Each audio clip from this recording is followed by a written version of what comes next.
ازاي ان انا اعمل وحدة تدريبية للاطفال، وازاي ان انا احدد التمارين اللي هيتمرنوا من سن 3 سنين ل7 سنين. المرحلة الفئة العمرية دي انا بشتغل معاها بدون حمل زائد، بدون عالي الشدة.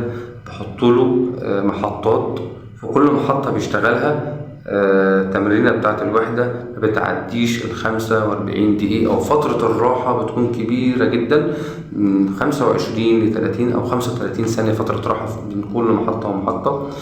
بشتغل التمرينة الأولانية في الوحدة بتاعتي، ممكن أعمل جري في المكان وأعمل فترة راحة في مجموعة أو 2 أو 3 هشتغلها. بعد كده المحطة التانية أشتغل تمارين الإطالات، ومع الذراع، الرجلين، الجذع، الرقبة. بعد كده بشتغل تمارين الرشاقة، أعلي عنصر الرشاقة بمستويات معينة، وراعي الفئة العمرية الموجودة معايا، وأعلي من الكفاءة.